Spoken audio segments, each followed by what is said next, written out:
Hey everybody, Red Firefly here, just watching a game replay that was actually sent to me by a friend who is totally up for rushes. He particularly sent me this as a way to tell me that I need to work on my rushing. So he typically plays Terran here, and he has 2 Zerg allies where they have opponents that includes 2 Zergs and 1 toss. So what we're looking here is for a rush build. I'm going to be paying attention to him and to his 2 allies and see how this goes. He did name this game Crimea River, LMAO. So we'll see how it goes. So obviously the opponents are doing a really good job scouting. We see here that they are getting ready for an early push because we have a spawning pool there. We have a spawning pool that's just about to be finished over here. And on his side, he's just mining like crazy. He hasn't even started building anything extra yet. Oh, wait, he did. He built himself his barracks and is moving over here. His ally right here started with an early push of Lings going and killing off their economy. Oh, come on. Number one thing I like about being Zerg is your ability to push early. Well, at least get a bunch of Zerglings out fast. So we see we have a bunch more Zerglings here. They were just called noobs. We'll see how this goes. And Rodro wants to play some games with me. Hold on a moment because I need to tell him that give me like 5 minutes. So they try to do a counter right here. Look at all those Lings coming right in. He's fighting them off as best as he can, utilizing his queen, who is about to die. And he's trying to get himself some spine crawlers. This might be, ooh. Luckily, his allies came to his rescue. Awesome. So, you can see here that they are pushing out. They've started an expansion over here, their opponent.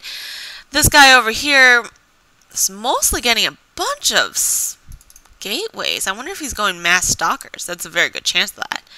So these guys all team up together, getting a bunch of Lings. So basically they went and 10-pulled it all successfully, and they got some Balians going to go against them. So they're supposed to be attacking together. That's the whole thing about playing games. You want to try to attack together. You want to try to do things together. If you do it separately, your ability to be as efficient is not there.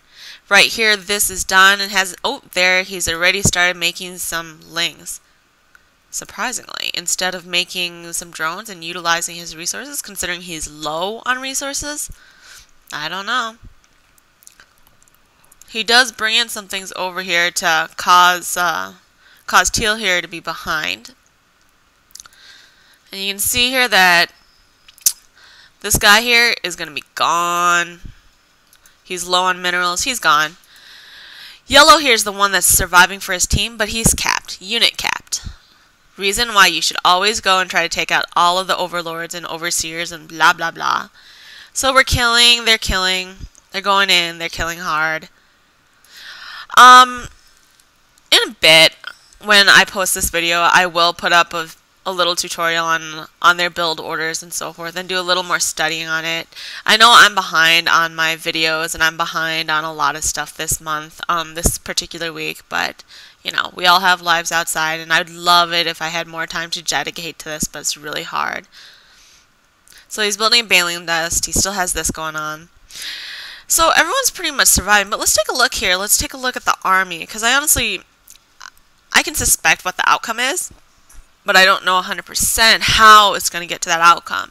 Just because this replay was sent to me as like a lesson on how to do something successfully, or mostly bragging rights. So you can see here that he has all of his barracks rallied on his own units right now, on one unit, so that this just continually builds. He hasn't even built a reactor or anything on here in order to continue building, so he's just mostly just going off of those barracks, and he's just pushing. This is just what is called an early push. Early push to try to take out things as fast as you can. Yellow is working really hard to survive. Purple is doing a pretty good job trying to survive, and orange here is trying to rebuild very slowly, but he is trying to rebuild. Barely getting there. Oh, he finally decides to quit, which plays in his allies' favors, except for the fact that they are all behind. Blue, he just went all straight for one unit, didn't even bother upgrading it.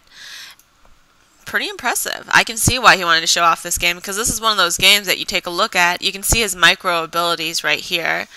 I still need to get better at microing in general, but overall. So purple has the most minerals here, working really hard to try to rebuild, barely getting it. Barely getting it. At some point, when it gets to this point in the game, you're just like, seriously, man, you know it's the end of the game, you should just freaking quit. Just quit, we'll just call it even. But most people don't get that point. They're just like, I don't want to freaking quit. I can still make this turn around. And trust me, I've seen it turn around, but very rarely, especially when it gets to this thing. Must be very tough to hit that A button. Yeah.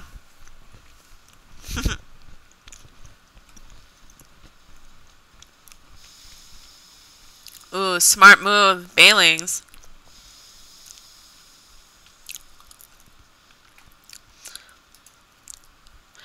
Man, complain, complain, complain. That's like the sign of a sore loser. And yeah, I know. I mean, it sucks to win. I mean, it sucks to lose, but I mean, I complain too when I lose. I'm like, oh my god, that was such cheap. That was such big cheese. At this point, if one of them decided to tech up a bit, they'd probably be able to take out this guy, because yellow is pretty much using all his minerals to feed purple, and purple's trying his best to survive using that with banelings and lings just to try to fight them off. Basically, they're just doing the last stand to the best of their ability, and they're going to cry a river about it. You notice this, like, but whatever. So that was a pretty good game. Hope you guys enjoyed it.